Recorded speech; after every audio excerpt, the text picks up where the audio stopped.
उज्जैन में महामंडलेश्वर ने एक ऐसा बयान दिया है जिसका अब विरोध हो रहा है। महामंडलेश्वर के बयान के बाद शौकत अली ने क्या कुछ कहा और शौकत अली के बयान के बाद महामंडलेश्वर ने क्या कुछ कहा, सब कुछ समझिए। उत्तर प्रदेश में कांवड़ यात्रा और सड़क पर नमाज को लेकर एक बयान सामने आया था। एआईएमएम के प्रदेश अध्यक्ष शौकत अली ने मुरादाबाद में कहा था कि सड़कें किसी के बाप की नहीं है, हमें नमाज पढ़ने से कोई नहीं रोक सकता। अब जिसके विरोध में संत महात्मा महामंडलेश्वर विरोध कर रहे हैं और उन्होंने कहा है ऐसे लोगों को हिंदुस्तान छोड़ देना चाहिए और पाकिस्तान चले जाना चाहिए। क्या कुछ कह रहे हैं शौकत अली और कैसे जवाब दिया है महामंडलेश्वर ने, सुनिए। हम नमाज पढ़ लेंगे, 2 मिनट की नमाज पढ़ लिया, नमाज पढ़ लिया, नमाज। अरे ये सड़कें किसी के बाप की नहीं है। 2 महीना कांवड़ यात्रा, सावन के महीने में नेशनल हाईवे को बंद करा करके पुलिस डिपार्टमेंट के लोग कांवड़ियों के पैर धुलते हैं। सड़क नमाज पढ़ने के लिए थोड़ी है, सड़क नमाज पढ़ने के लिए नहीं है, सड़क यात्रा के लिए है।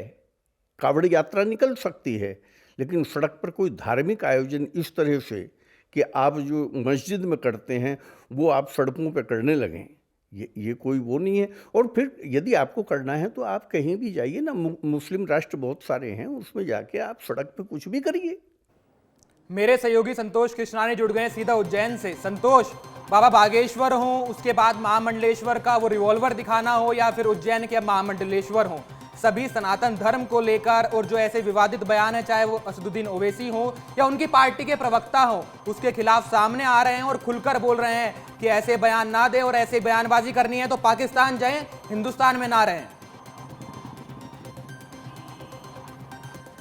बिल्कुल, जब चुनाव आते हैं तब ओवैसी बंधु और या उनकी पार्टी के अध्यक्ष हों या उनकी पार्टी के प्रवक्ता हो, इस प्रकार की बयानबाजी करते हैं जिससे तो उनको स्टंट मिल जाए, मीडिया स्टंट मिल जाए और कहीं ना कहीं वो सुर्खियों में बने रहें।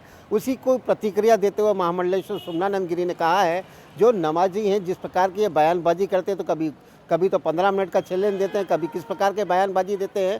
और अब जिस प्रकार उन्होंने बयानबाजी में प्रधानमंत्री, गृह मंत्री, मुख्यमंत्री सहित अधिकारियों को उन्होंने चेतावनी दी कि वो जब कांवड़ यात्रा निकलती है तो पुष्प वर्षा करते हैं और सड़कें उनके बाप की नहीं है, तो वहाँ पर नमाज पढ़ने की जिस प्रकार जो कहावत थी और जिस प्रकार उन्होंने भाषण में कहा है, तो सीधे सीधे महामंडलेश्वर ने उनको कहा है नमाज पढ़ने के लिए अगर आपको हिंदुस्तान में रहना है तो हिंदुस्तान के कायदे कानूनों नियमों का पालन तो करना ही होगा। आपके लिए मस्जिदें बनी हुई, वहाँ जाकर नमाज अदा करें। सड़कें नमाज पढ़ने के लिए नहीं होती है, सड़कें सनातन धर्म के अनुसार जिस प्रकार जो आवागमन रहता है उसी प्रकार होती है। यात्राएं निकलती, यात्रा बिल्कुल संतोष, सड़कें नमाज पढ़ने के लिए नहीं होती है ऐसा महामंडलेश्वर कह रहे हैं, शौकत अली कह रहे हैं सड़कें किसी के बाप की नहीं है। विवाद बढ़ रहा है, उससे पहले असदुद्दीन ओवैसी ने महाराष्ट्र में जो कहा था वो भी सुर्खियों में है। बहुत बहुत शुक्रिया संतोष तमाम जानकारी के लिए।